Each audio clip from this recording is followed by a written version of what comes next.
ডিম খাওয়ার ঢং নাম্বার 2। এত সুন্দর রেসিপি জীবনে দেখো, এটা দেখলে পাক্কা চুম্মা দিবা। তো চলো এখন ডিম সিদ্ধ করে নিচ্ছি। এর মধ্যে লাগবে একটা সুন্দর বাটি, অবশ্যই সুন্দর বাটি। তারপরে মশলা বাটি, তারপর নিব হচ্ছে একটুখানি মরিচের গুঁড়া, বেশি করে নিয়ে ফেলছি রে, এত লাগবি না, আমি ভুল করছি আজকে, সব উল্টা পাল্টা। তো চিলি ফ্লেক্স, তারপরে হচ্ছে একটুখানি সয়া সস, তারপরে একটু খুলতেছে। আচ্ছা এখন ঝাড়ে পুরে একটু টমেটো সস, ঝাড়ে ঝাড়ে দিবা একটু। এখন হলো দুষ্টু খালার কেটে দেওয়া ধনিয়া পাতা, যেটা আমার আবারও কাটতে হচ্ছে কুচি কুচি করে, একটু গুচি গুচি করে ধনে পাতা দিবা। তারপরে দিয়ে দিবা হচ্ছে ম্যাজিক মশলা, ম্যাজিক মশলাটা দিবা। এখন দিব একটু কয়েকটা গোলমরিচ, তো এটা আগে গুঁড়া করে নিয়ে এসে সারা কুটু কি একটা অবস্থা, মানে সব পাটাতে সব লাগে গেছে। তো এখান থেকে ঝাড়া মারা একটু দিচ্ছি, এই যে দিয়ে দিলাম। তারপরে এখন নেবো হচ্ছে একটুখানি তেল, এটা হচ্ছে ফোড়ন প্যান, এটা আমার নতুন প্যান, বেশি হয়ে গেছে তেল। তো তারপরে একটু ঢাল দিলাম। এখন এটা হাউ হাওয়া গরম করবো, একের হাউ হাওয়া গরম অমনি দৌড়ে নিয়ে যে একের ঢালটা দিবে ওর মধ্যে, যা যা নিচ্ছে ওর মধ্যে দিবা। দেওয়ার পরে একটা চেয়ার করে উঠবে। তারপর তুমি গুটাবা, একদম গুটাই নিবা।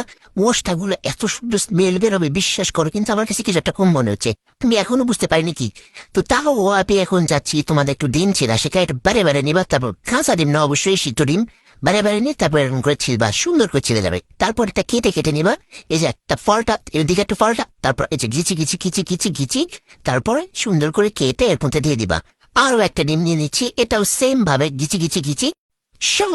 ডিমের এগুলো সব বড় বড় হয়েছে, কিছু একটু ছোট ছোট করবা, মশলা লাগে। তারপরে এগুলো সব গোটাই নিবা, একের মশলার সাথে যাচ্ছে মতো মাইখা নিবা। দেওয়ার পরে আমি এখন মুখে দিয়ে দেখতেছি কি সমস্যা। এই যে এই সমস্যা, রসুন কুচি দিতে হবে। রসুন কুচি করে কেটে আমি একটু তেলে নিয়ে আসতেছি, নিয়ে এসে এর মধ্যে দিয়ে দিচ্ছি। এটা কিন্তু এর মধ্যে আগে যদি দিতাম তাহলে কিন্তু হয়ে যেত। এত অসহ্য, এত সমস্যা আজকে এত বড় হচ্ছে কেন যে আল্লাহ জানে। তো তাও আমি একটু ঝেড়ে দিয়ে দিলাম, দিয়ে এখন সবকিছু গুটাই নিচ্ছে। দেখতেছি সেই বেল বেরোইছে আচ্ছা মুখে দিয়ে, একদম পারফেক্ট। এই যে নিয়ে আসছি, ওকে একটা সুন্দর জায়গায় বসে খাবো। এই কি অবস্থা, আচ্ছা সুন্দর পর্দা, এটা আমার অনেক সুন্দর লেগেছে, I love it, black colour. And তোমরা এটা পেয়ে যাবা THOTEX ফেসবুক পেজে, অর্ডার করলেই পেয়ে যাবা, অনেক সুন্দর, আই লাভ ইট। এটা লাগানোর পর বেশি সুন্দর আছে। দেখ তো ঘরে কি করছি, দেখ ভালো করে দেখ, কি সুন্দর। ওকে এখানে বসে তুমি এখন খাবা, রিভিউ চাও, দেখো রিভিউ, চারটে হুস বাচ্চাটা বাটি চারটে খোয়াই করে ফেলাছে।